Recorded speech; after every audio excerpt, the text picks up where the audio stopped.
जो फेमस है आपका पंपास कंपास, है ना। फिर हमने एशिया में देखा, एशिया में हमने क्या देखा, ये आपका इंडिया दिख रहा है, ये आपका ये अरेबियन सी है, ये आपका बे ऑफ बंगाल है, और ये आपका पाकिस्तान है। और आप देख रहे हैं कि पाकिस्तान भी अरेबियन सी से बॉर्डर शेयर कर रहा है। बट ये अफगानिस्तान, ये सब लैंड लॉक कंट्री हैं, ये सब सेंट्रल एशिया के कंट्री कहे जाते हैं। ओके।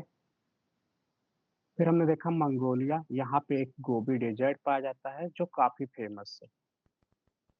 जापान, उगता हुआ सूरज जो कहते हैं, है ना। यहीं पे जो सुभाष चंद्र बोस जी की इंडियन नेशनल आर्मी थी, मोहन सिंह जी ने बनाया था, तो यहीं से ये लोग अपनी आर्मी लेके कहाँ तक आ चुके थे, अंडमान निकोबार तक आ चुके थे ये लोग। फिर हमने देखा मैकोंग रिवर, और हमने देखा नील नदी। तो नील नदी किस किस देशों से होकर जाती है, ये लेक विक्टोरिया है, यहाँ पे इसका ओरिजिन हो रहा था, ये हमने देखा था। ओके। फिर हमने देखा ये वाले रिवर, अमेजोन रिवर देखा था, ये पेरू से ओरिजिनेट हो रहा था, तो ये इंपॉर्टेंट है। भूकंप में दो चीज याद रखना, हाइपो ईपी। हाइपो सेंटर क्या होता है, ये वो फोकस होता है, ये फोकस होता है जहां पे भूकंप ओरिजिनेट होता है। और एपी सेंटर क्या होता है, नियरेस्ट पॉइंट होता है। क्या होता है, नियरेस्ट पॉइंट। तो इसको ऐसे याद रखना है। दो मैंने आपको स्केल बताया था, रिक्टर स्केल मैग्नीट्यूड, और Mercalli scale scale intensity. Richter मतलब कि 10, तो ये 0 से 10 तक इसका पैरामीटर होता है। ओके। हमने दो जो अर्थक्वेक आते हैं उसमें दो वेव्स होती हैं, एक बॉल प्रकार का होता है, प्राइमरी वेव सेकेंडरी वेव।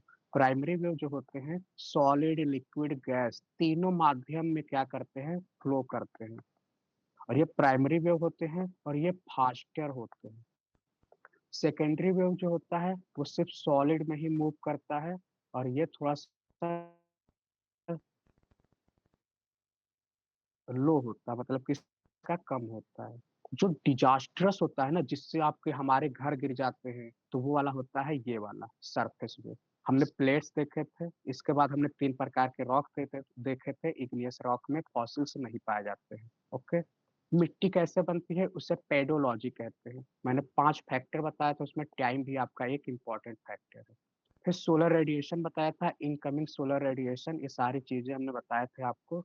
और आपको याद रखना है ग्रीन हाउस गैसेस याद रखने हैं, CO2, CH4 यानी कि methane, carbon dioxide, chlorofluorocarbon, nitrogen oxide, और वाटर वेपर। ये आपके पांचों ग्रीन हाउस गैस हैं जो आपको याद रखने हैं हमेशा।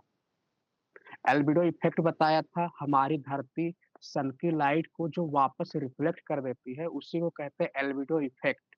और एल्बिडो इफेक्ट किसी का ज्यादा होता है, किसी का कम होता है।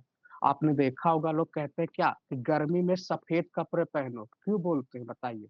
गर्मी में व्हाइट कपड़े क्यों पहनने को बोलते हैं, क्योंकि इसका एल्बिडो इफेक्ट ज्यादा होता है, ये सन की लाइट को एब्जॉर्ब नहीं करता है, तो आपको इसलिए गर्मी कम लगती है, तो रिफ्लेक्ट कर देता है, तो उसी को कहते हैं एल्बिडो इफेक्ट। ग्लोबल वार्मिंग वगैरह कैसे हो रही है, सारी चीजें मैंने आपको बताई थी।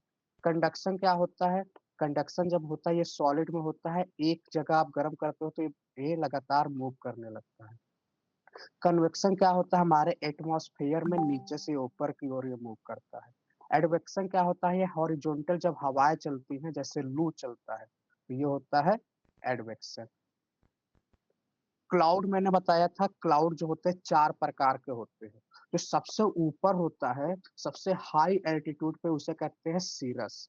ये फेदरी होते हैं, मतलब ये क्या होते हैं, ऐसे फैले होते हैं पूरे ऊपर आसमान में। और ये क्या होते हैं, व्हाइट कलर के होते हैं। कुमुलस क्या होता है, कॉटन की तरीके से होते हैं ऐसे। और ये क्या होता है, इनका जो बेस होता है ये फ्लैट होता है बेस। स्ट्रेटस क्या होता है, ये लार्ज पोर्शन होते हैं और लेयर्ड स्ट्रक्चर में होते हैं ऐसे, ये स्ट्रेटस होते हैं।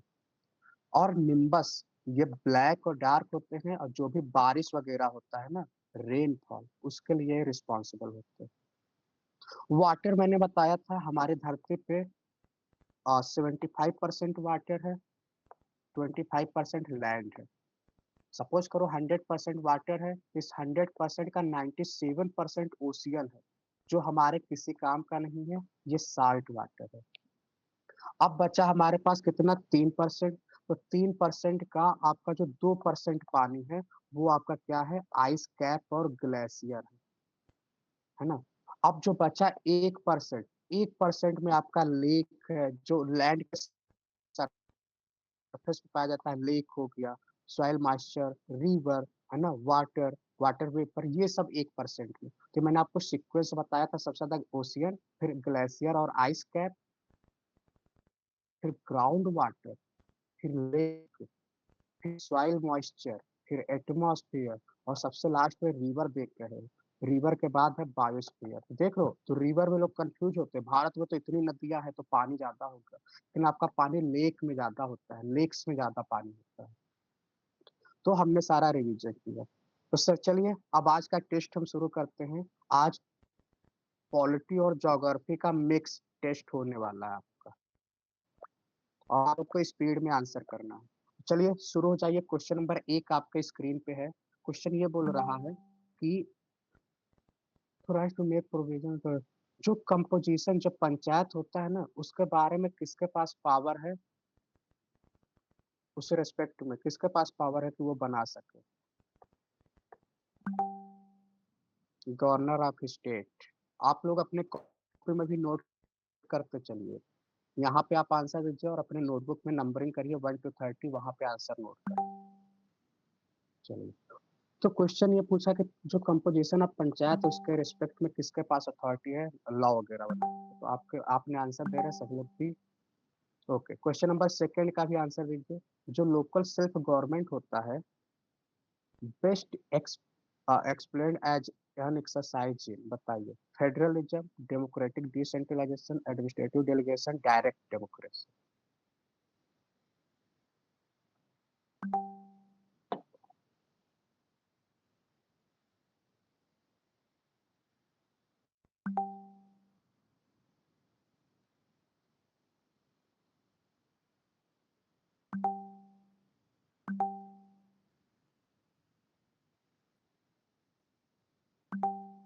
क्वेश्चन नंबर थर्ड का भी आंसर दीजिए।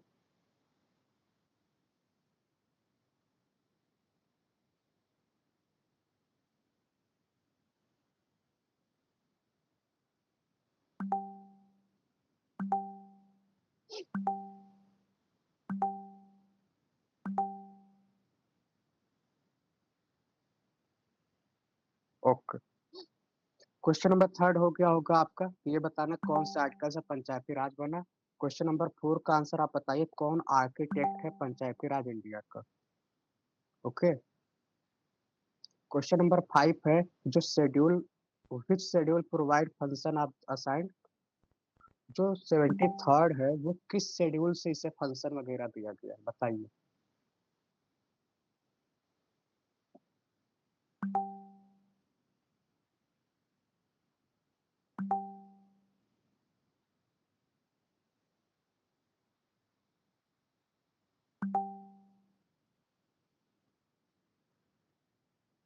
क्वेश्चन नंबर फाइव का, फोर का जो आंसर दे के लोग फिफ्थ का करिए। आपको ये बताना है कि जो पंचायती राज 73rd शेड्यूल है, उनका फंक्शन किस शेड्यूल में है, शेड्यूल बताना आपको। ओके,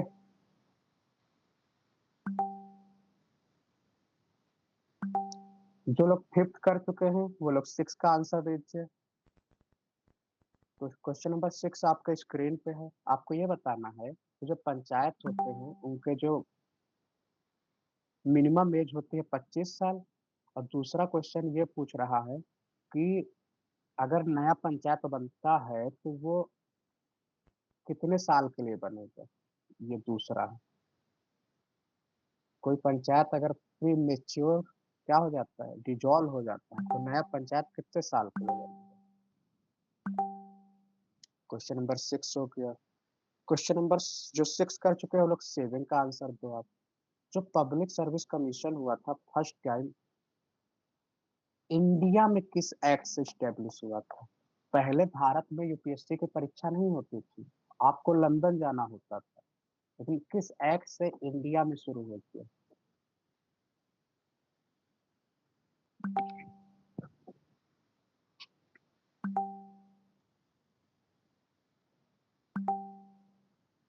ओके, जो लोग क्वेश्चन नंबर 7 कर चुके हैं वो लोग 8 का आंसर दीजिए। नीति आयोग का फुल फॉर्म आपको बताना है। आपके स्क्रीन पे 4 ऑप्शन है, नीति आयोग का फुल फॉर्म बताइए।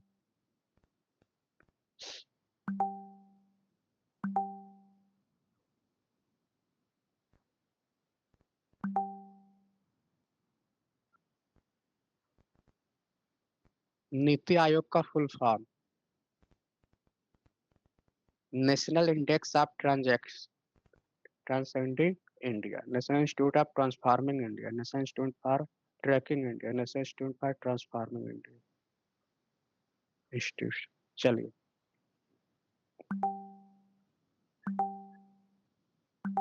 लगाइए इसमें 50-50 रूल लगाइए इसमें। 50-50 रूल कैसा, सेम ऑप्शन। चलिए, तो जैसे भी करना हो ये वाला करिए, फिर आगे चलते हैं। तो क्वेश्चन नंबर 8 अगर हो गया हो तो आप 9 करिए। आपको बताना है कि कौन इसमें से नॉन कॉन्स्टिट्यूशनल बॉडी है। Question number 9, non constitutional body आपको बताना है। Finance commission, state human right commission, union public service commission, state election commission.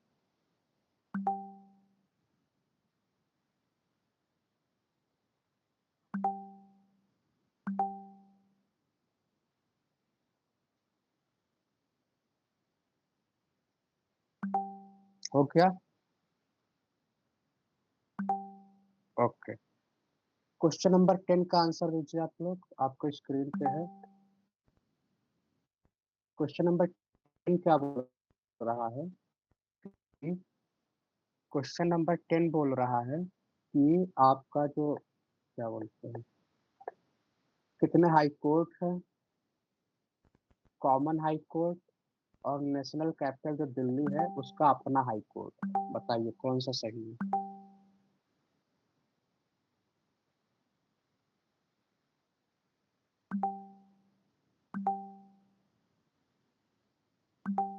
Okay, अच्छा एक चीज मैं अभी इम्प्रूवमेंट कर दूं, ये मैंने आपको 24 अपडेट नहीं किया था, पर अभी हाई कोर्ट आपका 25 होता है। तो एक ये मैं आपको सही करा दे रहा हूँ। अब आंसर दीजिए आप लोग। हाई कोर्ट अभी आपका 25 है, तो पहला गलत हो जाएगा। ए और सी डी में से आपको आंसर करना है। क्वेश्चन नंबर 11 आपके स्क्रीन पे है। आपको बताना है कि सुप्रीम कोर्ट ऑफ इंडिया का इनॉग्रेशन कब हुआ था। तो सुप्रीम कोर्ट ऑफ इंडिया कब बना था बताइए आप। 27 जनवरी, 28 जनवरी, 29 जनवरी, 30 जनवरी। ओके,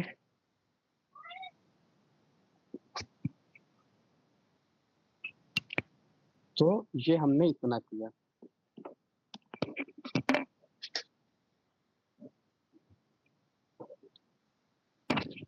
अब क्वेश्चन नंबर, हाँ तो ये हमने पॉलिटी के 11 क्वेश्चन किए। अब हम स्पीड में इनके आंसर देख लेते हैं, फिर आगे हम ज्योग्राफी का क्वेश्चन करेंगे जो आपके लिए आपका रिवीजन भी होगा। तो जैसे कि आप देख रहे होंगे, क्वेश्चन नंबर, एक second,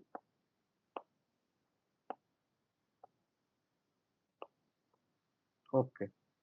who among the following authorized provision to make composition of panchayat. मैंने आपको क्या बताया था, पंचायत के लिए, पंचायत पहले तो बॉडी कैसी है, पंचायत आपकी स्टेट लिस्ट में आती है ना। और आपको पता है जब कोई चीज स्टेट लिस्ट में आती है तो उस पर कौन बनाता है, स्टेट गवर्नमेंट। तो ये दोनों तो आपके खत्म हो गए। अब आपके पास बचा गवर्नर और स्टेट लेजिस्लेचर, तो आपका ये बी वाला ऑप्शन सही हो जाएगा। ओके, फिर आते हैं अगला question. Local self government can be best explained. Gandhi ji, आपको पता है गांधी जी शुरू से क्या बोलते थे कि सरकार लोकल लेवल पे यानी कि डिसेंट्रलाइजेशन होना चाहिए, है ना।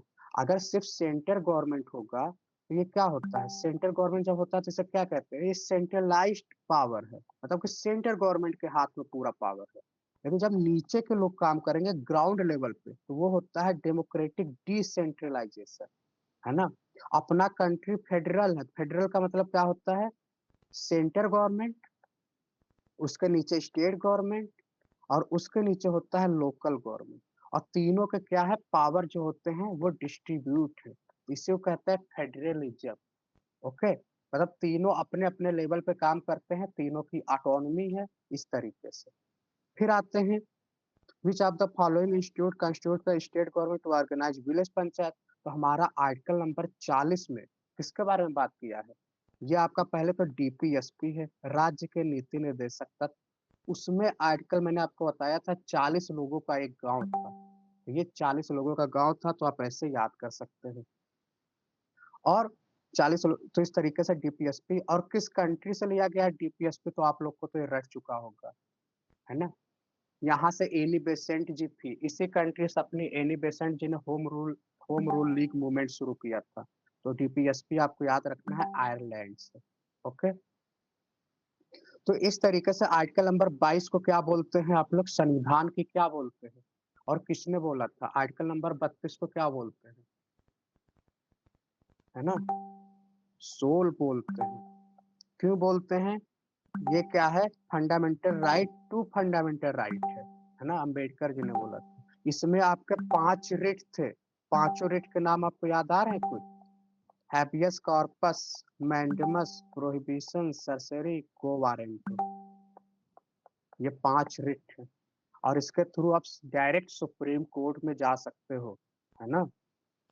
तो ये किस आर्टिकल में आता है? फंडामेंटल राइट के जो आखिरी होता है ना, कॉन्स्टिट्यूशनल रेमेडीज में आता है। ओके, वो परम वाला जो ट्रिक है ना, परम वाला ट्रिक आपका आर्टिकल नंबर 19 में है। आर्टिकल नंबर 19 में क्या था? फ्रीडम ऑफ एक्सप्रेशन था। तो पी से क्या था? प्रोफेशन, ए से असेंबली, आर से रेजिडेंस, ए से एसोसिएशन, एम से मूवमेंट। ओके, तो कई बार पूछ लेता है, तो आर्टिकल 19 में भी आपको 6 राइट दिए गए हैं, है ना?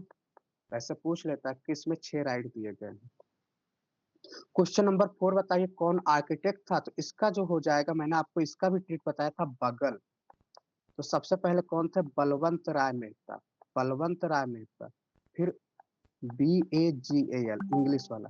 फिर ए से अशोक मेहता, जी से जीवीके राव, है ना? एल से LM सिंघवी। ये मैंने आपको एक ट्रिक बताया था बगल। तो बलवंत राय मेहता आपका सी वाला सही हो जाएगा। इन्होंने क्या बोला था? 3 टियर गवर्नमेंट बोला था। अशोक मेहता ने 2 टियर बोला था। और LM सिंघवी ये पहली बार इन्होंने बोला था कि पंचायती राज को संवैधानिक दर्जा दो। ये बहुत पूछता है एमसीक्यू में। तो संवैधानिक दर्जा की बात किस कमेटी ने कही थी? LM सिंघवी। तो इस तरीके से आप देख सकते हैं। तो ये वाला जो था ये कॉन्स्टिट्यूशनल की बात किया था। ओके, तो बलवंत राय मेहता 1957 आपको याद रखना है। इस समय आया था। इसके 10 साल बाद 1967 में अशोक मेहता आया था। 2 टियर गवर्नमेंट आप लोग जानते हैं ना? पंचायत, ब्लॉक और डिस्ट्रिक्ट, जिला परिषद, ब्लॉक परिषद। तो इस तरीके से 3 स्तर पे होता है। फिर मैंने इसका आंसर जो है आप देख रहे होंगे आपके स्क्रीन पे दिख रहा है कि 73rd किस शेड्यूल में है। तो मैंने आपको सारे शेड्यूल बताए थे जो हमारा संविधान बन के रेडी हुआ था। तो उस समय टोटल 8 शेड्यूल थे। देखिए कैसे आप एलिमिनेट करोगे। तो 8 शेड्यूल थे और आपको पता है कि हमारे ओरिजिनल संविधान में तो ये नहीं था, मतलब कि बाद में ऐड हुआ था। तो 9 होगा या 10 होगा या 11 होगा या 12 होगा। इन चारों में से कोई एक होगा।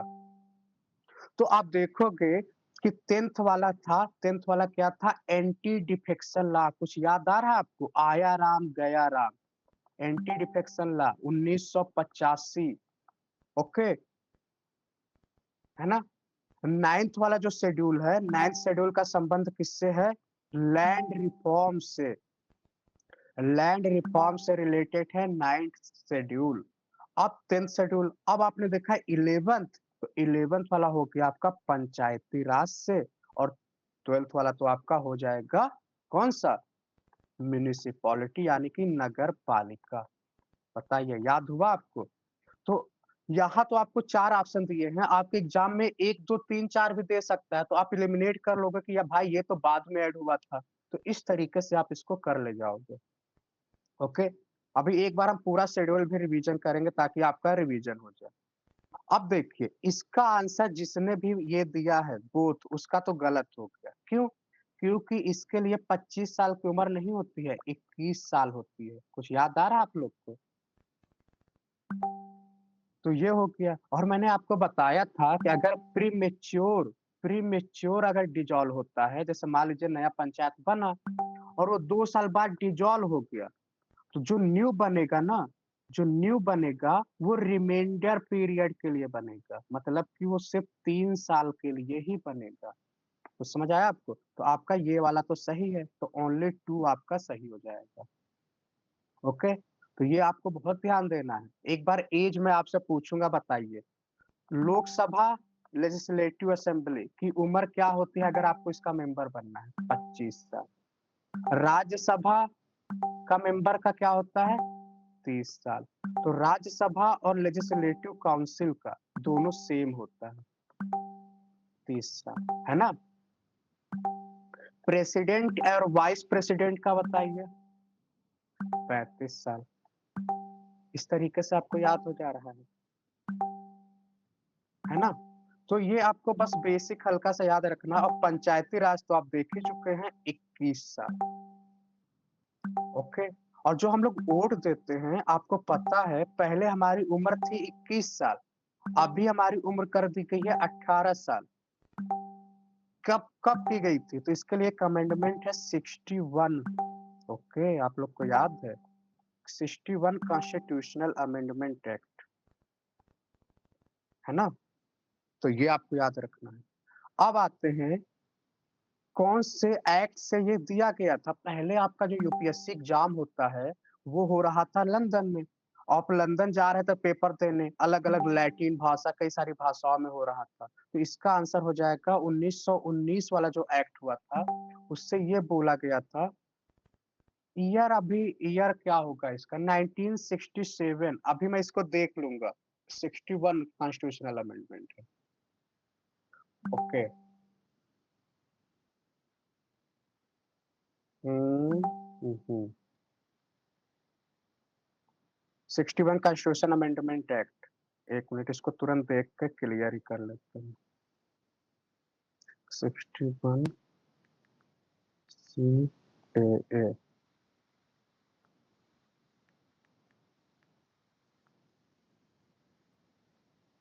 1988 है ना? तो 1989 आपका ये बोल रहा है। चलिए, तो ये 1988 आप नोट कर सकते हैं। चलिए, तो ये हमने देखा 1988 में। अच्छा एक इसका आपको ट्रिक बताता हूँ। जैसे आप जब एग्ज़ाम में बैठेंगे तो आपके सामने 4 ऑप्शन दिया रहेगा। और 4 ऑप्शन दिया है और आपको बेसिक क्या पता है? आपको बेसिक ये पता है कि 73rd वाला आया था 1992 में, ओके? और आपको क्या पता है 61 वाला आया है 1989 में।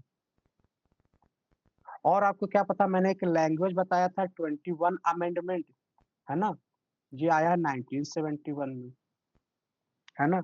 और मैंने क्या इम्पोर्टेंट बताया था और जो अमेंडमेंट है, आया राम गया राम 1985 है, तो वो कौन-सा अमेंडमेंट था? 9th schedule amendment 52। अब देखो आप 52 अमेंडमेंट 1985 में है। तो अगर जब आप मेन याद रखते हो ना, तो जब आप मेन याद रखोगे, तो आपको एक ईयर का अंदाज़ा लग रहा है। तो आप देख रहे हो 73 पे 1992 है, तो अगर कोई 1995 आ गया, तो आप ये गेस करना कि ये पक्का 73 के ऊपर या तो 75 होगा या तो 76 अमेंडमेंट होगा। तो इस तरीके से आप गेस करोगे। अभी मैं और भी एमसीक्यू कराऊँगा ना तब आप ये ट्रिक पकड़ पाओगे। चलिए आगे चलते हैं। तब ये जो गवर्नमेंट ऑफ इंडिया एक्ट आया 19 में, तो 1926 में अपना चुनाव हुआ चुनाव कह रहे हैं, बॉडी बनाई गई और अपना इंडिया में भी यूपीएससी का सिलेक्शन जो रिक्रूटमेंट होना शुरू हो गया था। तो 1926 इलाहाबाद में आई थिंक सबसे पहले बना था। फादर तो आप लोग जानते ही हैं यूपीएससी के फादर कौन है ना? बताइए एक बार, यूपीएससी के फादर बताइए, लोकल गवर्नमेंट के फादर बताइए। UPSC Cornwallis, Ripon, local government. Okay, इसी को फादर ऑफ डिसेंट्रलाइजेशन भी कहते हैं, तो आप लोग कंफ्यूज मत होना। फादर ऑफ डिसेंट्रलाइजेशन हो जाएगा ये वाला।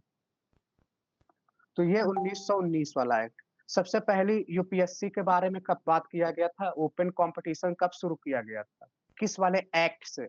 ओपन कंपटीशन किस वाले एक्ट से हुआ था? पहले ओपन नहीं था, पहले ओपन नहीं था, ऐसे लोग अपने एलिट उस तरीके से। तो 1853 वाला एक्ट याद आ रहा है आपको?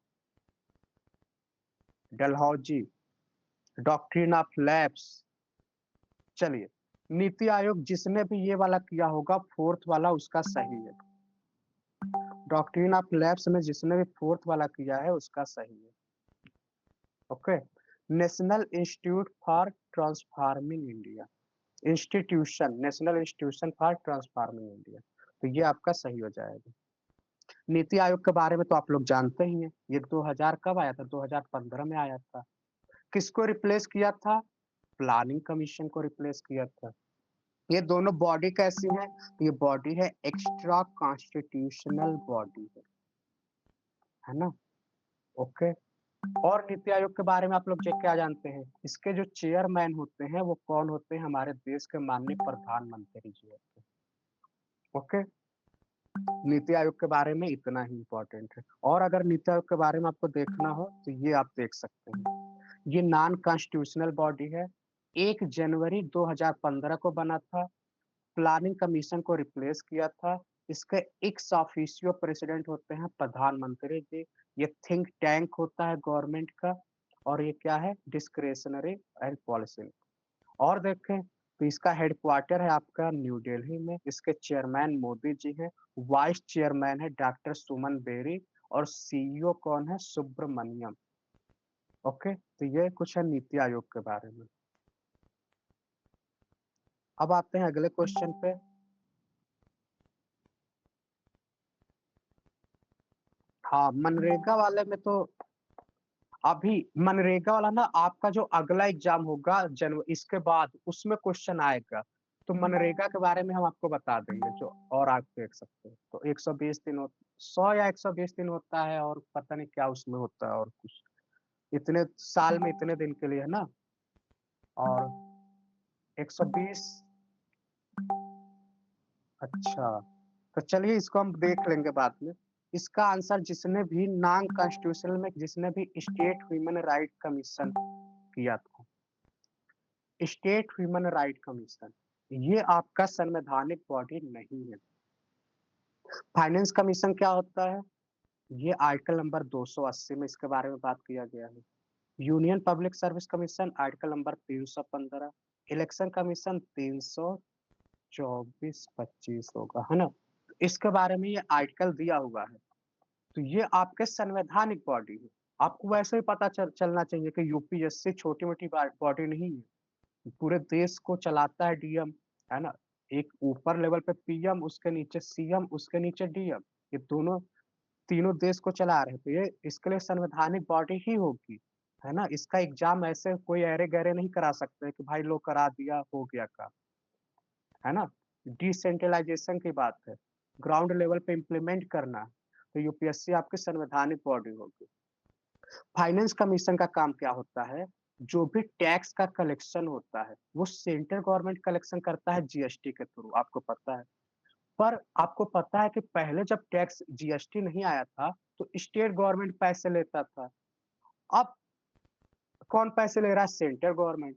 अब सेंट्रल गवर्नमेंट काम करने के लिए पैसे चाहिए ना, तो ये फाइनेंस कमीशन पैसे को एलोकेट करता है।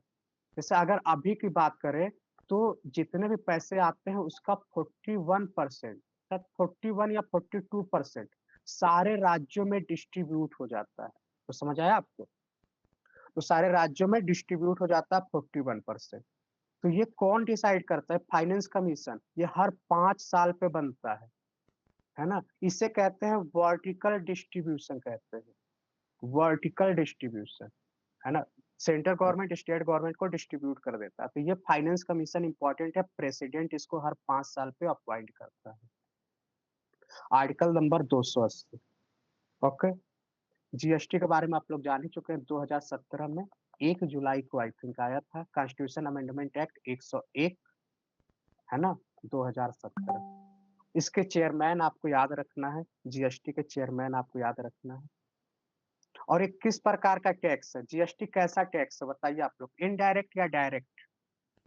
जल्दी बताइए। इनडायरेक्ट, डायरेक्ट आप नहीं बता सकती हैं, ऐसे गलती आपको नहीं करना है। ये इनडायरेक्ट टैक्स है। ये सारे जो ना जितने भी इनडायरेक्ट टैक्स थे, छोटे-छोटे टैक्स थे, तो गवर्नमेंट ने कहा कि वन नेशन वन टैक्स। तो वन नेशन वन टैक्स बोल के क्या किया गवर्नमेंट ने, सारे इनडायरेक्ट टैक्सों को मिला के एक टैक्स बना दिया, है ना? तो इसी को कहते हैं इनडायरेक्ट। और अभी डायरेक्ट जो क्या बोलते हैं डायरेक्ट टैक्स होता है ना, इसके लिए भी सरकार काम कर रहा है कि सारे डायरेक्ट टैक्स को मिलाकर हम एक टैक्स बनाएँगे। उसका भी कुछ नाम वो लोग रखेंगे, तो जब वो टैक्स आएगा तो वो इम्पोर्टेंट हो जाएगा। तो जैसे इनकम टैक्स, आपकी सैलरी डायरेक्ट सरकार के हाथों में चली जाती है कट के, है ना? तो ये सब इनकम टैक्स आपका डायरेक्ट हो गया। इनडायरेक्ट में क्या होता है, मीडिएटर होता है, मीडिएटर होता है। जैसे हमने कोई बिस्किट खरीदा, तो ये हम हैं, इस देश के लोग हैं। हमने दुकान से बिस्किट खरीदा, तो हमने दुकान वाले को टैक्स दिया और दुकान वाला किसको टैक्स देता है? कंपनी को देता है, जहाँ से कंपनी खरीदा। और कंपनी किसको टैक्स दे रहा है? सरकार को दे रहा है। तो समझ आया आपको कैसे टैक्स जा रहा है? हम डायरेक्ट अगर सरकार को देंगे तो होता है डायरेक्ट, हम सरकार को डायरेक्ट नहीं दे रहे हैं, बीच में मीडिएटर है तो इनडायरेक्ट टैक्स हो गया। तो समझ आया आपको? तो ये जीएसटी क्यों बना था? सारे इनडायरेक्ट टैक्स को मिला के एक टैक्स बनाया गया। अब आइए अगला क्वेश्चन, कितने हाई कोर्ट हैं? तो ये आपके हाई कोर्ट की अगर हम बात करें तो अभी हमारे 25 हाई कोर्ट हैं। कितने हाई कोर्ट हैं? 25। तो ये 25 हाई कोर्ट हो गया आपका। और दिल्ली एक इकलौता यूनियन टेरिटरी है ना? इकलौता है जिसके पास अपना खुद का हाई कोर्ट है। बाकी कोई भी ऐसा यूनियन टेरिटरी नहीं है जिसके पास अपना हाई कोर्ट हो। तो ये आपका क्या हो जाएगा? दूसरा तीसरा वाला हो जाएगा। थोड़ा-सा हाई कोर्ट के बारे में देख लेते हैं। ये आपके स्क्रीन पे दिख रहा होगा, हमारे पास अभी बात करें तो 25 हाई कोर्ट है, ओके? और अभी आपने जो जम्मू एंड कश्मीर देखा था एंड लद्दाख देखा, ये पहले क्या थे? पहले ये थे स्टेट, पर अभी क्या है? अभी ये है यूनियन टेरिटरी, है ना? और दोनों की सेम है, दोनों का एक ही हाई कोर्ट है, एक ही हाई कोर्ट है दोनों के लिए, ओके? अब अभी की हम बात करें तो 25 हाई कोर्ट है, आपके स्क्रीन पे दिख रहा होगा। और कुछ हाई कोर्ट हैं जो एक से ज़्यादा राज्यों को देखते हैं। जैसे मैंने आपको बताया था असम का जो गुवाहाटी है, ये किसको कवर करता है? असम को तो कवर करता ही है, नागालैंड को भी करता है, मिज़ोरम को भी करता है, अरुणाचल प्रदेश को। मतलब ये 4 राज्यों को कवर कर रहा है। और जो पंजाब और हरियाणा का हाई कोर्ट है, वो पंजाब, हरियाणा, चंडीगढ़, ये तीनों को कवर कर रहा है। चंडीगढ़ आपको पता है सेम कैपिटल है, दोनों का एक ही कैपिटल है। बॉम्बे हाई कोर्ट क्या कवर करता है? महाराष्ट्र को, गोवा को, दादर नागर हवेली को, दमन एंड दीव को। तो ये 4 स्टेट प्लस यूनियन टेरिटरी को कवर किया। तो ये आपने देखा हाई कोर्ट के बारे में। अब मैं कुछ क्वेश्चन पूछूंगा हाई कोर्ट के बारे में और आपको स्पीड में आंसर देना है। चलिए तो शुरू हो जाइए आप लोग।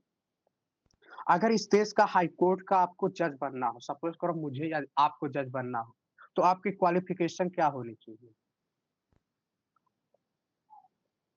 10 ईयर। 10 ईयर या तो आप जज के तौर पे काम कर लो या आप एडवोकेट के तौर पे काम कर लो। दोनों सेम है। बट सुप्रीम कोर्ट के केस में क्या है? सुप्रीम कोर्ट के केस में क्या है? जज आपको बनना होगा कितने साल के लिए? और एडवोकेट आपको बनना होगा, जज बनना होगा 5 साल के लिए और एडवोकेट बनना होगा 10 साल के लिए। समझ आया आपको? इनको जो सैलरी दी जाती है ना, कहाँ से दी जाती है? कंसोलिडेटेड फंड ऑफ इंडिया से, ओके। और हाई कोर्ट को जो जो देते हैं, उसे देते हैं कंसोलिडेटेड फंड ऑफ स्टेट से। किससे? कंसोलिडेटेड फंड ऑफ स्टेट से। तो ये आपको याद रखना है। हाँ, संचित निधि, संचित, कंसोलिडेटेड को संचित ही बोलेंगे। हाँ, कंटिजेंसी वाला जो होता है वो शायद आपदा वाला होता है, कुछ उसका आपदा प्रबंधन। तो इस तरीके से आप देख सकते हैं। बट एक यहाँ पे ट्रैप है, और वो ट्रैप जानते हैं क्या है? सैलरी तो अपना अपना देते हैं सब, लेकिन जब पेंशन देने की बात आती है, जब पेंशन की बात आती है, तो दोनों को कहाँ से देते हैं? कंसोलिडेटेड फंड ऑफ इंडिया से देते हैं। हाई कोर्ट के जज को भी यहीं से देते हैं। चलिए, अब अगर आपको सुप्रीम कोर्ट का जज बनना हो तो आपकी उम्र क्या होनी चाहिए? अपनी उम्र बताइए। अगर आपको सुप्रीम कोर्ट का जज बनना हो तो आपकी उम्र क्या होनी चाहिए?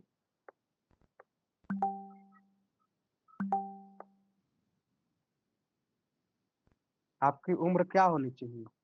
सुप्रीम कोर्ट उम्र ये नहीं, पहली चीज, सुप्रीम कोर्ट जज बनने के लिए मिनिमम एज है ही नहीं। मिनिमम एज कहीं लिखा ही नहीं। मैक्सिमम होता है 65 साल, ओके। और हाई कोर्ट के लिए होता है 62 साल। ओनली एक्सपायरी डेट है, शुरू वाला डेट नहीं है। तो 65 साल, 62 साल, बस ये आपको याद रखना है। अपॉइंट कौन करता है? अपॉइंट करता है, इन दोनों को अपॉइंट कौन करता है? हमारे देश के प्रेसिडेंट। और इसके लिए एक सिस्टम है, कोलेजियम सिस्टम। नाम सुना आपने? Collegium system. कोलेजियम सिस्टम पहले नहीं था, 1993 में आया था। तो जज केस था ना, इंदिरा गांधी जी ने अपना फायदा उठाने के लिए क्या किया था? जो सीनियर मोस्ट जज होते हैं उनको अपॉइंट करना था, लेकिन वो सीनियर वाले को साइड लाइन कर दिया, अपने आदमी को जज बना दिया। ये लोग कहे भाई ऐसे तो हमारी जो इंडिपेंडेंसी है, हमारा जो सेपरेशन ऑफ पावर है, ये तो खत्म हो रहा है बैक डोर से। ओके, तो सही बताया आपने। तो ये हाई कोर्ट के बारे में देखा। एक चीज आपको मैं बताऊं, थोड़ा सा इंपॉर्टेंट है, इसको समझना आप लोग। जो हमारे देश का पार्लियामेंट है ना, पार्लियामेंट, ये पावर को कम नहीं कर सकता है। मतलब कि सुप्रीम कोर्ट के पावर को कम नहीं कर सकता, कम नहीं कर सकता।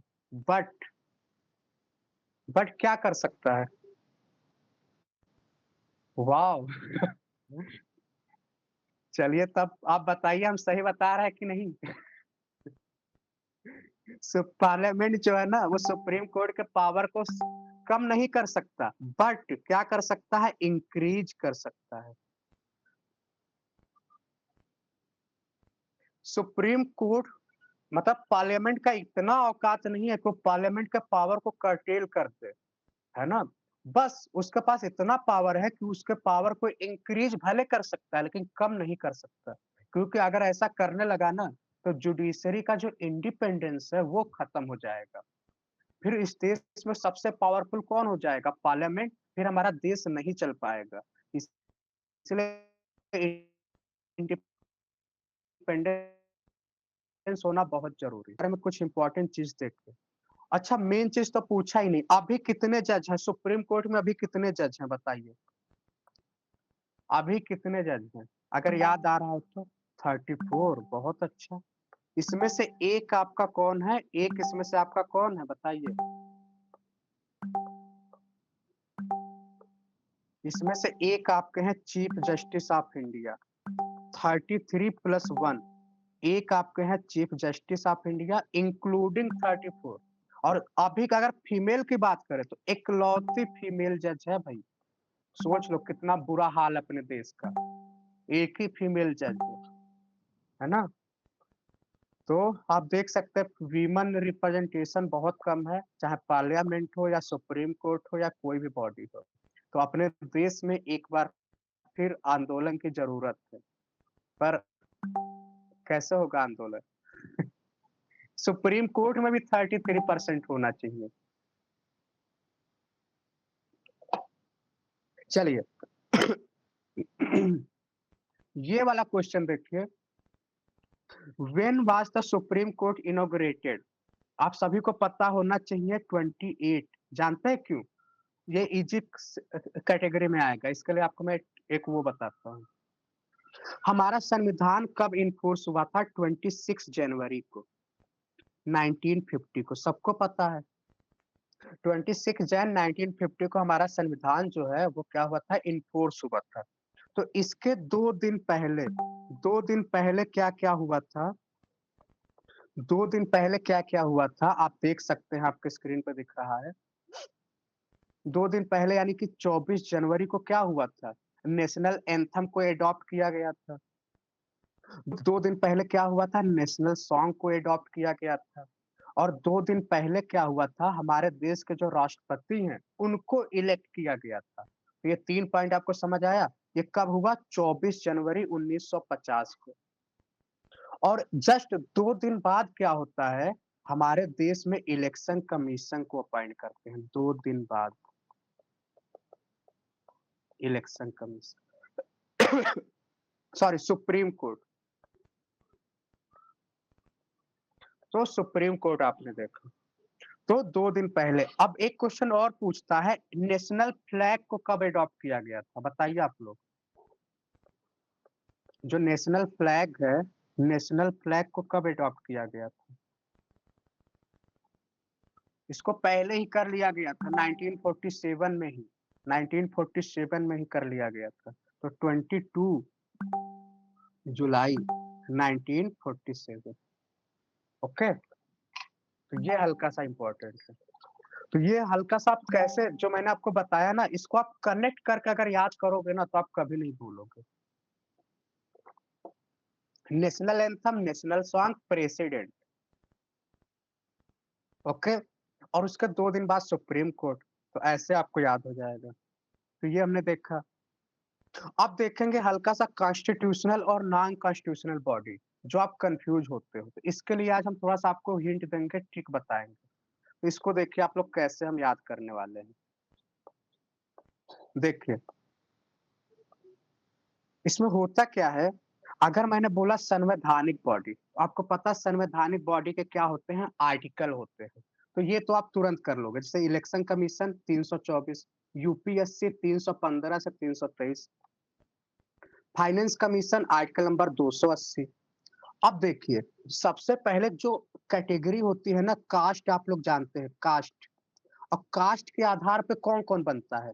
आपको पता है जनरल होता है, फिर ओबीसी होता है, फिर एससी होता है, फिर एसटी होता है। तो जो जाति के आधार पे जो ये लोग बने हैं, सारे संवैधानिक बॉडी हैं। तो एससी 338, एसटी 338 से, और यहाँ पे ओबीसी नहीं लिखा है तो ओबीसी 338 बी। लेकिन एक चीज़ बताओ आपको, 2019 के पहले ओबीसी संवैधानिक बॉडी नहीं था। संवैधानिक बॉडी कब बना है? 2019-20 में बना। बताइए क्या हुआ था? तो संवैधानिक संशोधन हुआ था, 102 हुआ था ना? करेक्ट करिएगा अगर मैं गलत हूँगा तो। 102 संवैधानिक अमेंडमेंट हुआ और 338 बी एक नया आर्टिकल ऐड हुआ।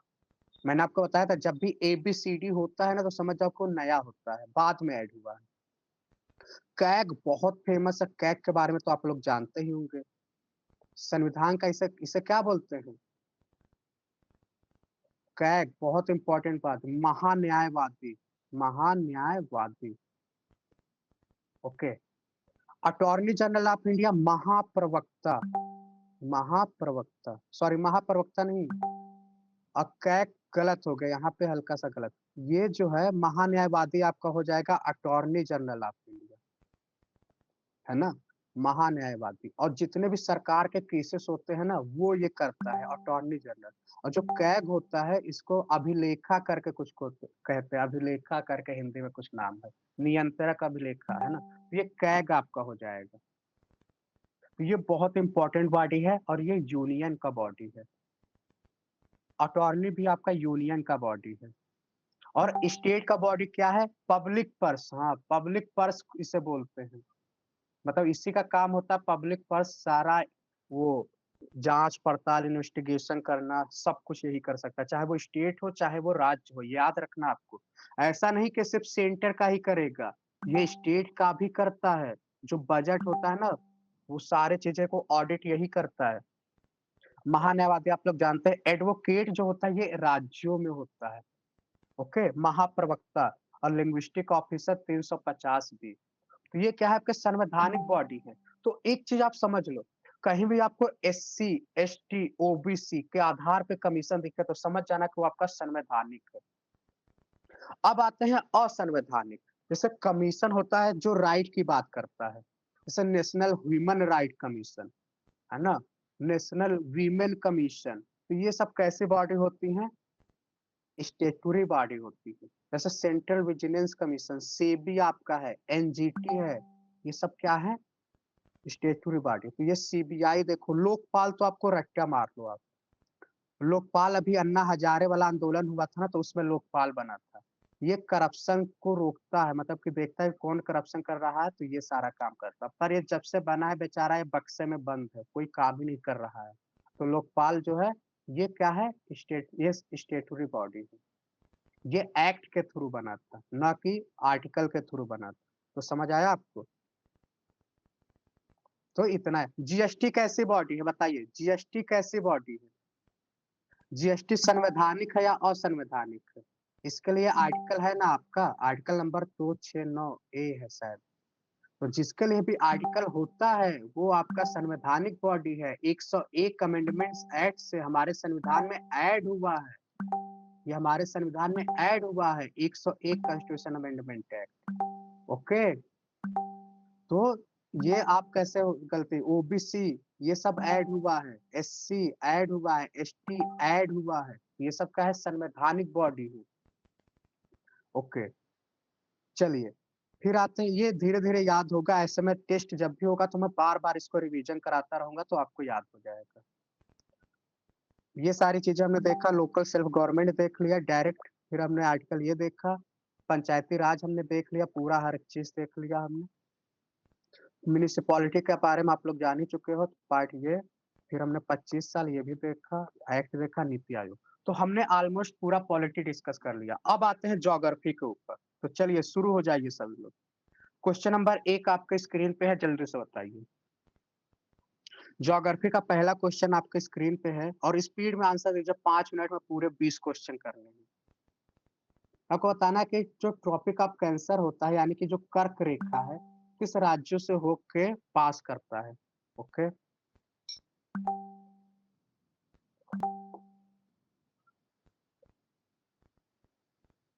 ओके, 13 का आंसर दीजिए। जो लोग 12 कर चुके हैं 13 करिए। हमारा जो है स्टैंडर्ड मेरिडियन ऑफ इंडिया है, हर एक कंट्री का टाइम जोन होता है, और उसी के हिसाब से उस कंट्री की टाइम निर्धारित की जाती है ना। तो इंडिया का क्या है, चलिए 14 का आंसर दीजिए आप लोग। जो हमारा स्टैंडर्ड मेरिडियन टाइम है वो जीएमटी से कितना दूर है? हमारा स्टैंडर्ड मेरिडियन टाइम जीएमटी से कितना दूर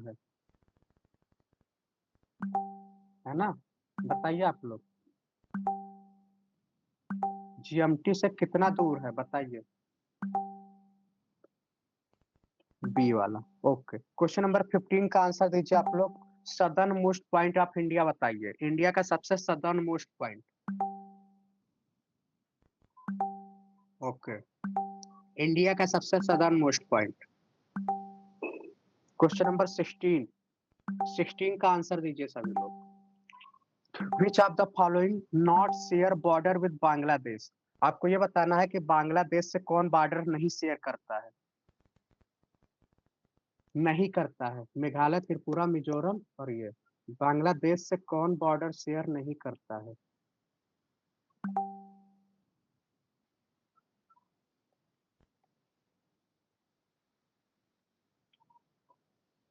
सी।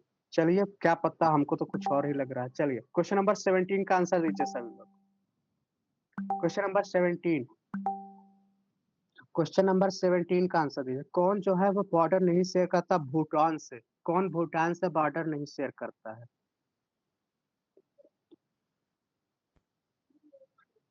कौन भूटान से बॉर्डर नहीं शेयर करता है? ओके, क्वेश्चन नंबर 18 का आंसर दीजिए आप लोग। इंडिया से सबसे ज्यादा लॉन्गेस्ट बाउंड्री लैंड बॉर्डर कौन शेयर करता है? सबसे लॉन्गेस्ट बॉर्डर इंडिया से कौन शेयर करता है?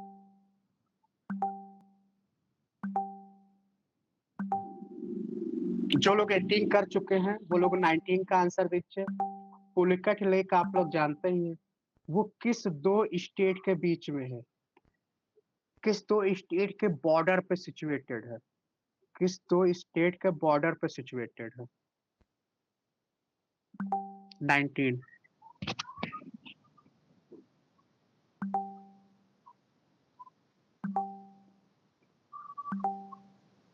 चलिए, जो 19 कर चुका है 20 का आंसर दीजिए। Which of the following oldest rock कौन सा है? हमारे देश में सबसे ओल्डेस्ट रॉक कौन सा है? सबसे पुराना।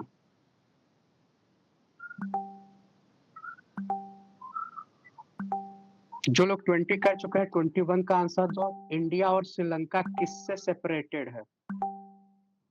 इंडिया और श्रीलंका किससे सेपरेटेड है? यहाँ पे ये कौन सा है जिससे इंडिया और श्रीलंका सेपरेटेड?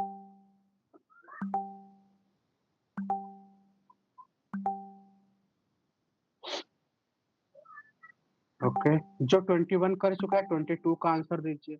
इंडियन सब कंटिनेंट है वंश किसका पार्ट था? किस लैंड मास का इंडिया पार्ट था? मैंने आपको बताया था, पैंजिया पैंथेलासा। पैंजिया फिर दो पार्ट में टूट गया, लॉरेंसिया गोंडवाना। तो बताना किसका आंसर था? जो 22 कर चुका है 23 का आंसर दो। आपको बताना है करेक्ट करेक्ट सीक्वेंस बताना है, किधर की ओर? नॉर्थवर्ड, मतलब कि जो नीचे से ऊपर की ओर जा रहा है, जो साउथ से नॉर्थ की ओर जा रहा है उसका आपको सीक्वेंस बताना है।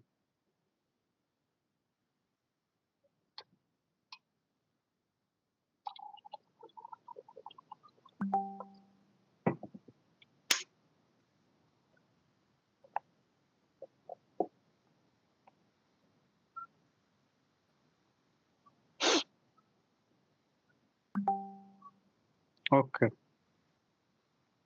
23 जो कर चुके हैं आप लोग 24 का आंसर दो। गुरु शिखर जो है किस राज्य में है?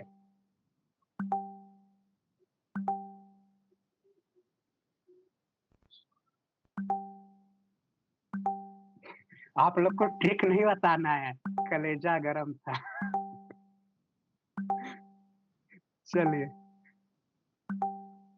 राजस्थान। क्वेश्चन नंबर 25 आपके स्क्रीन पे है, इसका आंसर दो आप। नंदा देवी तो आप लोग जानते ही हैं। आपको बताना है किस हिमालय में वो सिचुएटेड है? नंदा देवी किस हिमालय में सिचुएटेड है?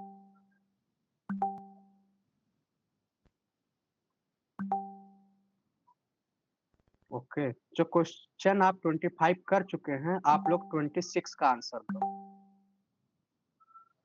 आपको ये बताना है कि कौन सा पास किस राज्य में है? दर्रा जानते हैं ना आप लोग? दर्रा कौन सा किस राज्य में है?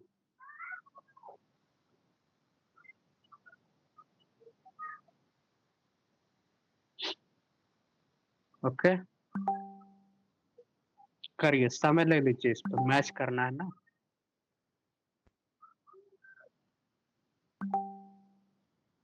तो ये आपका है 26। हो गया, आगे चले। ये नहीं आ रहा बिल्कुल। अरे आपको मैंने इतना अच्छा ट्रिक बताया था। हिमाचल प्रदेश में क्या होता है? बर्फ होता है। आपको पता है जब बर्फ होता है तो क्या मजा आता है? शराब पीने में मजा आता है, क्योंकि शराब में बर्फ डाल के लोग पीते हैं ना। तो हिमाचल प्रदेश का क्या हो जाएगा? शराब हो जाएगा। फिर उसके नीचे आप आइए, उत्तराखंड। चलिए अभी आगे बताएंगे इसको। मेघालय प्लेटू। मेघालय प्लेटू जो है, मेघालय प्लेटू, मेघालय प्लेटू किसका पार्ट है? 27। मेघालय प्लेटू का बताइए।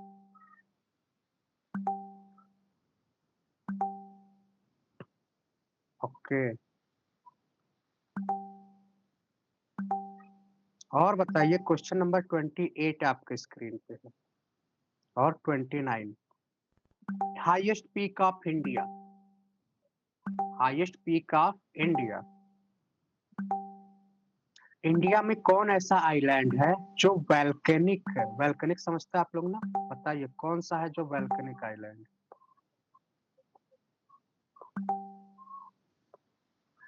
वैल्केनिक आइलैंड ऑफ इंडिया। 29। चलिए, 30 क्वेश्चन आपके स्क्रीन पे है। आपको ये बताना है, इंडस बेसिन जो है इंटायरली कौन ऐसे इंडस के एक ट्रिब्यूटरी है जो टोटली टोटली भारत में ही ओरिजिन होती है और भारत में ही एंड हो जाती है?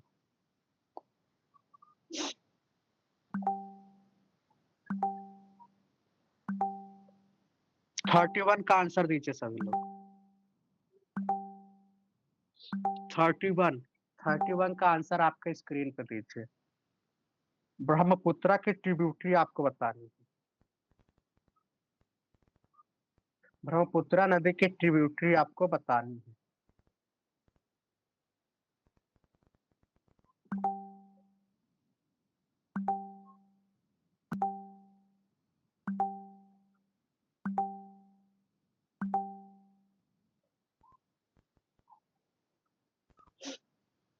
ओके, आखिरी क्वेश्चन आपके स्क्रीन पे है 32। आपको बताना है, कौन सी नदी जो है वो रिफ्ट वैली के थ्रू बहती है? रिफ्ट वैली समझते हैं आप लोग? ये दो पर्वत है, इसके दो हिमालय के बीच में से जो रास्ता होता है उसके थ्रू। ओके, अब आते हैं सारे आंसर को हम एक बार डिस्कस करते हैं, फिर हम आपसे पूछेंगे कि आपका आज का स्कोर कितना रहा है और आप लोग को उसका आंसर देना है। तो चलिए शुरू करते हैं।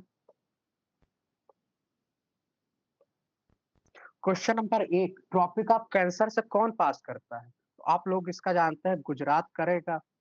गरम चीज बदतमीज, है ना? तो झारखंड, यूपी नहीं कर रहा है। तो 1 2 4, जिसने भी एक किया है उसका सही है। ओके, है ना? ट्रिक आप लोग जानते ही हैं, कोई भी ट्रिक आप कर सकते हैं। आइए, अगला क्वेश्चन क्या था? विच ऑफ इंडिया का स्टैंडर्ड मेरिडियन टाइम क्या है? 82.5 डिग्री। क्यों है ये इम्पोर्टेंट, जानते हैं क्यों है? इंडिया में सिर्फ एक टाइम जोन है। इंडिया में क्या है? सिर्फ एक ही टाइम जोन है, लेकिन डिमांड जानते हैं क्या हो रही है? एक टाइम जोन और बनाने की बात हो रही है, ताकि जो नॉर्थ ईस्ट के लोग हैं ना, और जो यहाँ पे लोग हैं गुजरात में, इनको 2 घंटे का गैप हो जा रहा है। अब इससे दिक्कत ये हो जा रहा है। ओके, अभी जा रहा है आवाज? अब प्रॉब्लम ये हो रही है ना। अरे, क्या हो गया? प्रॉब्लम ये हो रहा है, अब जो कंपनी होती हैं, फैक्ट्रीज होती हैं, आपने भारत में टाइम जोन बना दिया है कि 10 से 5। 10 से 5 भाई कंपनी खुली रहेगी। पर दिक्कत ये हो रहा है, यहाँ पे तो सुबह हो जा रहा है 6 5 ही बजे और रात हो जा रहा है 4 ही बजे रात हो जा रहा है। और यहाँ पे क्या हो रहा है, देर से रात, देर से दिन हो रहा है, देर से रात हो रहा है। तो इसलिए बहुत दिक्कत आ रही है ना? तो इस वजह से ये बात की जा रही है कि भारत में 2 टाइम ज़ोन होना चाहिए, नॉर्थ ईस्ट का अलग होना चाहिए और एक इधर का अलग होना चाहिए। और इसी के हिसाब से सारा काम-काज होता है। ये वाला जिसने भी प्लस किया, जब भी आप ग्रीनविच मीन टाइम से आप इधर की ओर जाते हो तो ये प्लस होता है। तो हमारा क्या है, 52.5 डिग्री क्या हो जाएगा? प्लस में हो जाएगा। अच्छा, एक क्वेश्चन पूछूँगा मैं, स्पीड में आंसर देना है। ग्रीनविच मीन टाइम पे आपका 1 बज रहा है, 1 पीएम हो रहा है, ओके? तो आपको ये बताना है कि अगर यहाँ पे कोई लॉन्गिट्यूड है जिसकी वैल्यू है 55 डिग्री, 55 डिग्री ईस्ट है, तो इस पे टाइम क्या हो रहा होगा? बताइए, 55 डिग्री ईस्ट पे टाइम क्या हो रहा होगा? जल्दी बताइए।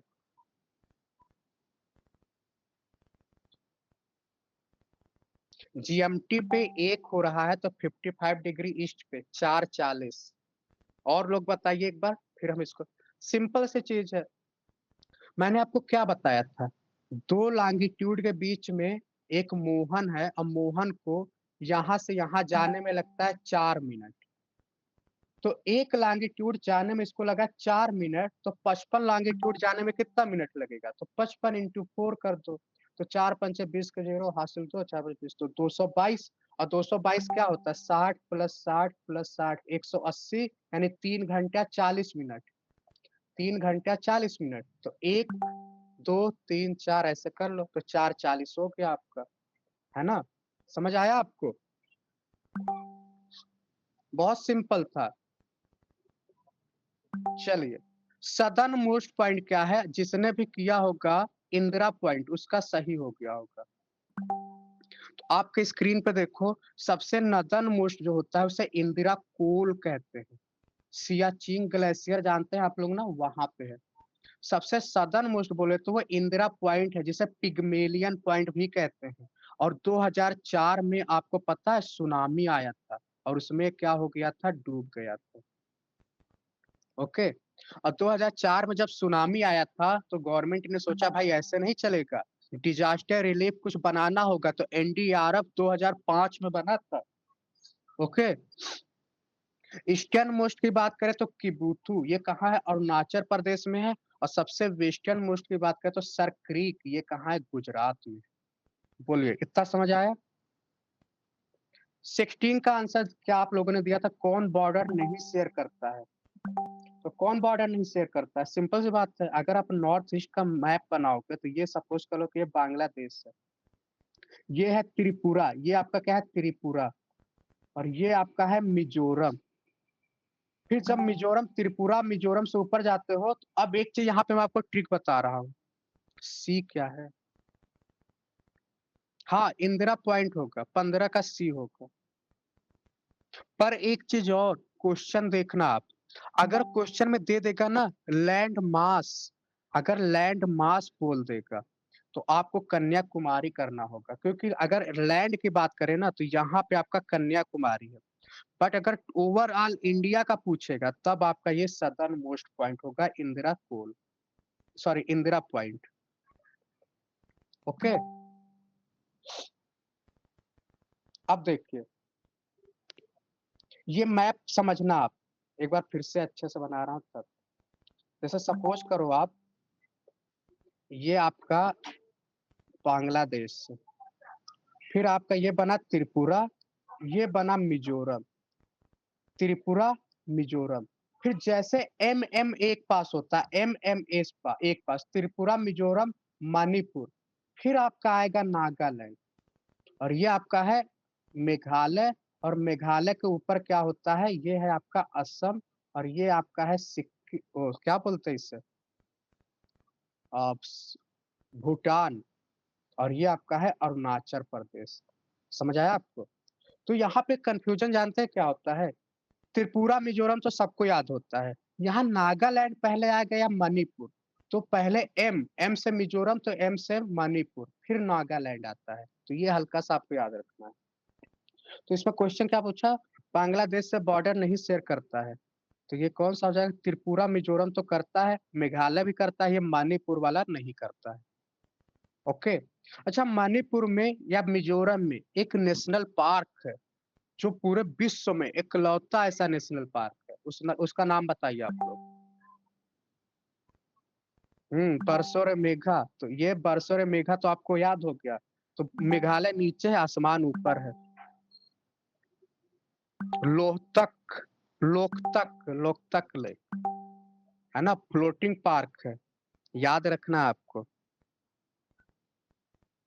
इसका आंसर क्या है? जो बॉर्डर नहीं शेयर करता भूटान से, तो अभी मैंने आपका भूटान का मैप बनाया, ये भूटान है, ये आपका है सिक्किम, है ना, और ये आपका है अरुणाचल प्रदेश, और ये आपका है असम,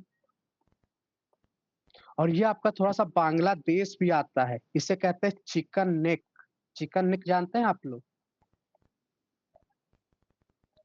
ये छोटा सा हम शेयर करते हैं ताकि, इसी का डर है, तो कौन शेयर नहीं करता है?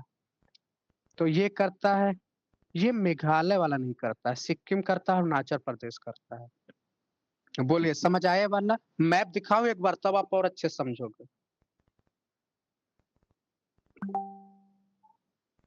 ये वेस्ट बंगाल वाले में ना सभी लोग कंफ्यूज होते हैं, इसमें कंफ्यूज नहीं होना है, क्योंकि वो एक पतला सा होता है। ये देखो आप अभी समझ जाओगे, ये देखो, ये देखो आप, ये वेस्ट बंगाल दिख रहा है ना, ये वेस्ट बंगाल दिखा, ये देखो पतला सा रास्ता गया है, और जो आपका ये देखो, ये दिखा आपको, सिक्किम के नीचे देखे पतला सा जा रहा है, इसी को कहते हैं चिकन नेक। इस पे पेन नहीं चलेगा। ओके, हाँ तो ये आपको समझ आ रहा होगा, तो ये आप समझ गए होंगे।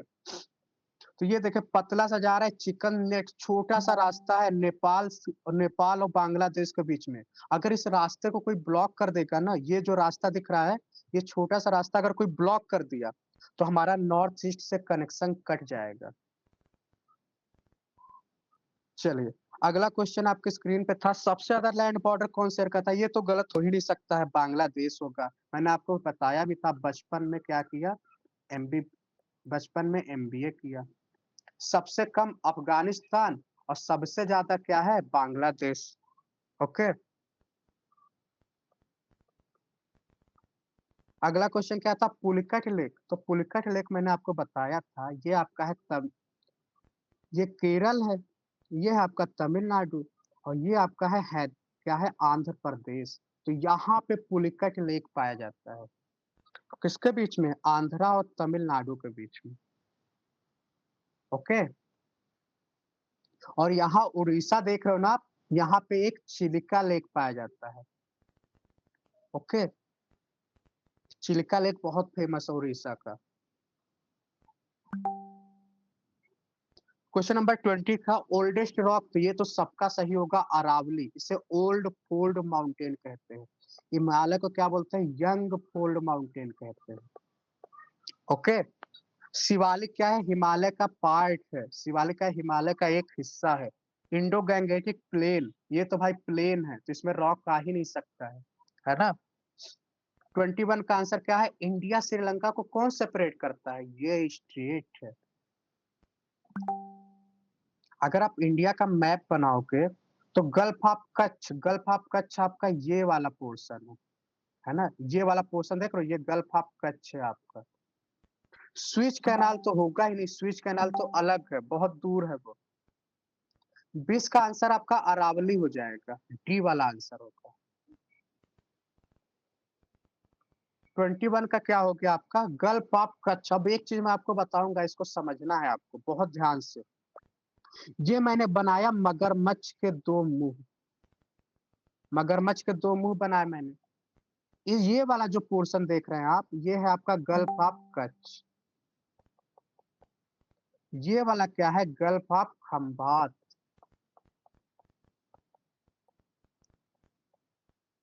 ओके, अब कई बार क्वेश्चन जानते हैं क्या पूछता है, मैंग्रोव। मैंग्रोव कहाँ कहाँ पाए जाते हैं? तो आपको पता है मैंग्रोव वही पाए जाएंगे जो कोस्टल एरिया होता है। तो सबसे ज्यादा मैंग्रोव तो आपको यहाँ पाए जाते हैं, सुंदरबन। फिर आपके मैंग्रोव यहाँ पे भी पाए जाते हैं, गल्फ ऑफ, इसको क्या बोलते हैं, गल्फ ऑफ गल्फ ऑफ कुछ बोलते, अभी याद नहीं आ रहा मेरे को। गल्फ ऑफ मन्नार बोलते हैं क्या, यहाँ गल्फ ऑफ कुछ बोलते हैं। ये गुजरात है, ये गल्फ ऑफ कच्छ में पाया जाता है, पर यहाँ नहीं पाया जाता है। गल्फ ऑफ खंबात में नहीं पाया जाता, तो ये कई बार एमसीक्यू पूछ लेता है।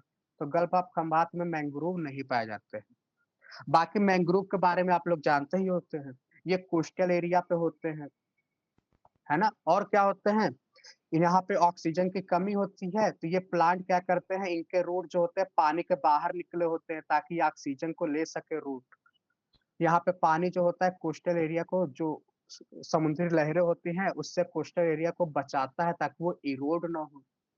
ओके, तो ये है बहुत इंपॉर्टेंट, इसलिए इंपॉर्टेंट हो जाता है। ये क्या है, इंडियन सब कंटिनेंट, ये मैंने आपको बताया था गोंडवाना लैंड, तो ये तो आपको पता होगा। गोंडवाना मैंने आपको बताया था, लॉरेंसिया क्या था, पेंजिया पैंथालासा, फिर पेंजिया, लॉरेंसिया, गोंडवाना। और इसी गोंडवाना ये साउथ में, और ये क्या है नॉर्थ में। जितने कंटिनेंट बने हैं लॉरेंसिया से बने, साउथ वाले सारे किससे बने हैं, गोंडवाना से। 23 का आंसर क्या है इसका, मैंने ठीक बताया था, कलेजा गरम था, कलेजा गरम था, पापा ने धो दिया, पापा ने धो दिया। तो ये नीचे से ऊपर की ओर पूछा है, तो क्या होगा आपका, नीचे से ऊपर की ओर अगर आप तो काराकोरम, लद्दाख, जास्कर, पीर पंजाल। कलेजा गरम था, है ना, तो ये हो गया के एल एच ए, तो इससे तीनों हो गया, कलेजा से आपको याद होगा। तो इसका आपका क्या हो जाएगा, आपको नीचे से ऊपर की ओर लगाना है। ये देखिए आप, नॉर्थ वर्ड नीचे से ऊपर की ओर, तो बी वाला ऑप्शन आपका होगा। तो सबसे नीचे क्या होगा, सबसे ऊपर क्या होगा, काराकोरम, लद्दाख, जास्कर, पीर पंजाल। ये उल्टा पूछ लिया है, तो ये आपको बहुत ध्यान देना है।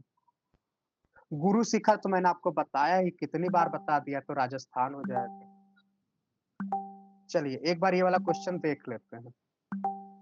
ये आपका है नॉर्थ इंडिया, ओके। अब हम बनाते हैं अगला मैप। ये आपका काराकोरम, लद्दाख, जास्कर, पीर पंजाल, धौलाधार, ओके। काराकोरम, लद्दाख, जास्कर, पीर पंजाल और धौलाधार। अब बोल रहा है कि आपको नीचे से ऊपर की ओर जाना है। देखिए question, north word following correct north word sequence of Himalayan range. तो नीचे से ऊपर सबसे नीचे क्या आएगा आपका, धौलाधार।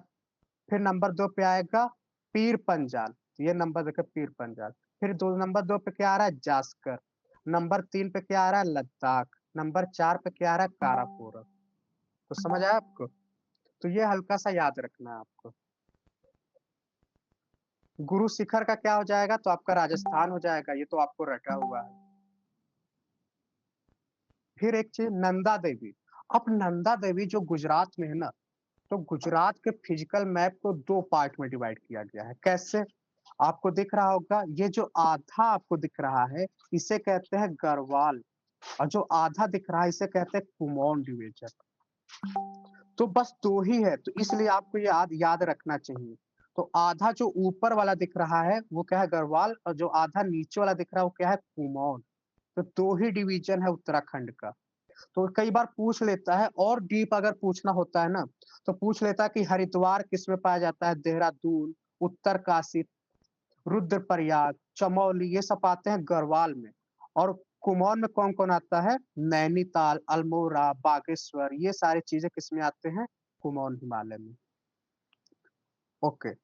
26 मैंने आपको बताया था पास, दर्रा। तो इसमें देखिए नीति पास, नाथुला, जलेपला। तो नाथुला जैसे आपको दो दो दिखे, नाथुला जलेपला इस सिक्किम के होते हैं। तो बी का 3, तो बी का 3 2 जगह है। नीति पास कहीं पे मैंने आपको बताया था ट्रिक क्या, थाली मानी। उत्तराखंड का मैंने क्या बताया था, थाली मानी। तो नीति पास उत्तराखंड का हो गया, तो सी का 4।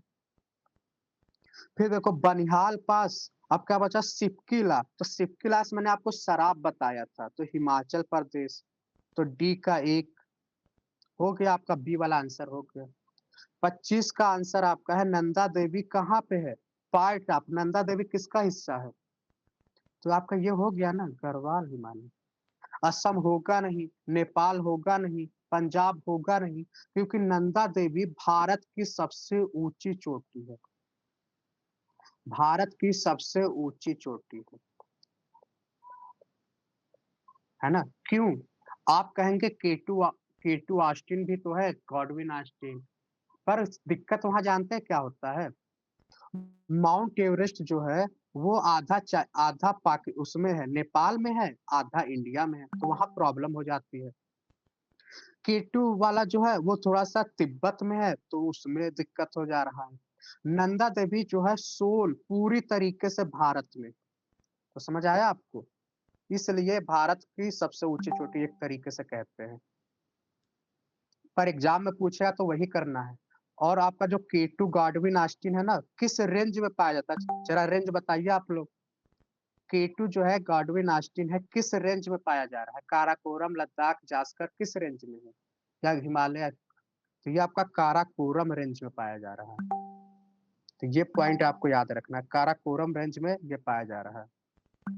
और आपका कंचनजंगा, ये किस किस मतलब राज्य में है? वहाँ की ऊंची चोटी है। कंचनजंगा बताइए आप लोग। सिक्किम। अच्छा, दलाई लामा को आप लोग जानते हैं ना, वो इंडिया आए थे, वो तिब्बत में रहते थे। 1952 में क्या हुआ था, चाइना जो है तिब्बत को अनेक्स कर लिया, और फिर क्या हुआ, दलाई लामा भारत में आ गए। तो भारत में कहाँ पे रहते हैं? हिमाचल प्रदेश में। हिमाचल प्रदेश में कहाँ रहते हैं? कौन सा एक बहुत फेमस है वो, वहां पे मैं हमेशा जाने की सोचता हूँ पर कभी जा नहीं पाता हूँ।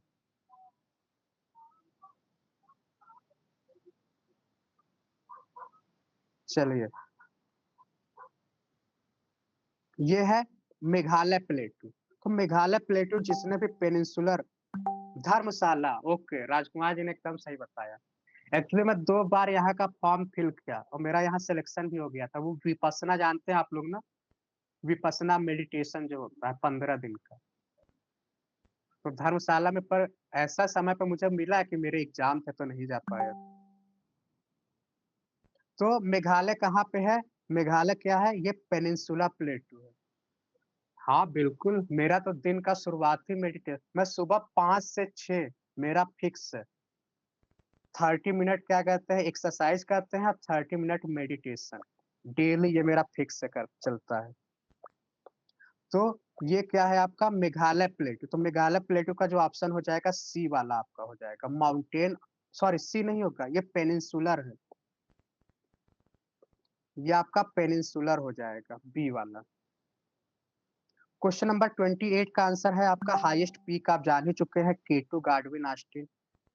कंचनजंगा आप जान ही चुके हैं, सिक्किम का है। नंदा देवी आप जान ही चुके हैं, उत्तराखंड का है। माउंट एवरेस्ट आप जान ही चुके हैं, कहाँ पे है? Nepal plus India. सही बात है, वो ज्यादा अच्छा है जो घर का एक्सरसाइज हो जा रहा है। वैल्केनिक आइलैंड, ये मैंने बहुत बार बताया है, और ये भारत में इकलौता है, इकलौता।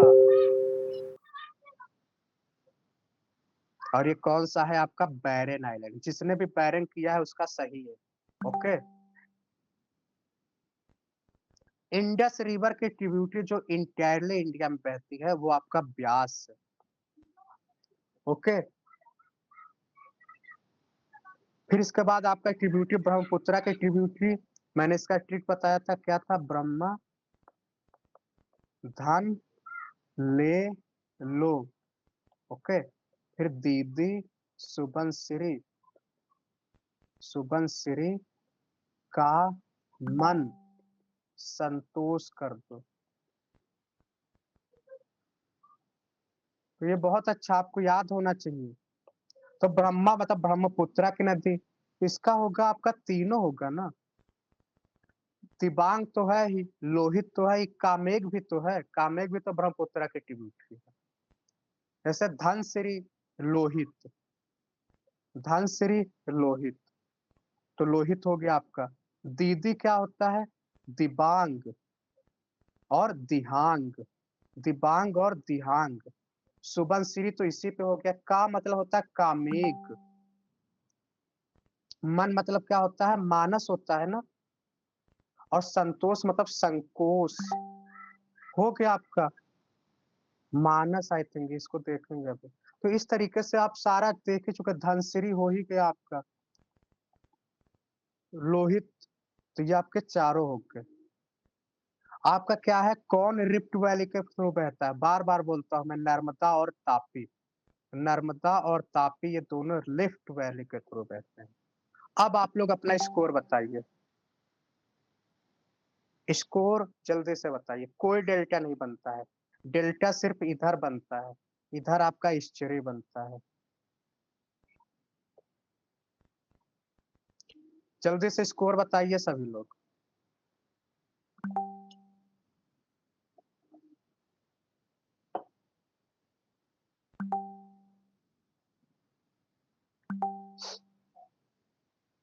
Rajkumar ji, out of 32, 26, 25, 21, 29, 19, 18, 23। चलिए, तो आज का पेपर कैसा रहा? आज का पेपर कैसा रहा? मजा आया आप लोग को? रिवीजन अच्छे से हुआ कि नहीं? तो ये टेस्ट कराने का मेरा जो मेन मकसद है कि आपका हम रिवीजन करा सकें। तो हमारी कोशिश यही रहती है कि हम एक क्वेश्चन से आपका ढेर सारा रिवीजन कराएं। तो चलिए, आज के लिए इतना ही, और कल अगर हो सकेगा तो हम कुछ और करेंगे, ज्योग्राफी के और क्वेश्चन करेंगे। हाँ, ये क्वेश्चन मैं आपको बताऊंगा, राजकुमार जी ने भी बताया। मुजौली जो है ना, ये पूछता है, क्योंकि ये भी पूरे विश्व में इकलौता है। जैसे ये आप अगर देखेंगे, ये आपका बांग्लादेश है, ये आपका मेघालय है, ये आपका असम है ना? और ये क्या है? तो ये जो नदी बहती है ब्रह्मपुत्रा, ये आके पद्मा बन जाती है, और जब ये असम में बह रही होती है, तो असम में ये क्या करती है? इनलैंड, इनलैंड क्या बनाती है? आइलैंड बनाती है, मतलब कि अंदर ही आइलैंड बनाती है रिवर के। और दो, एक जो होता है स्मॉलेस्ट होता है, और एक होता है लार्जेस्ट। तो जो मुजौली आपने बताया ना, मुजौली हो गया, ये एक होता है और एक लार्जेस्ट बनता है। दोनों का नाम आपने एक बताया, एक और है, तो दोनों मैं आपको कल बताऊंगा या ग्रुप में मैं शेयर कर दूंगा। तो ये भी पूछ लेता है। तो चलिए, आज के लिए इतना ही। थैंक यू, कल मिलते हैं। Good night.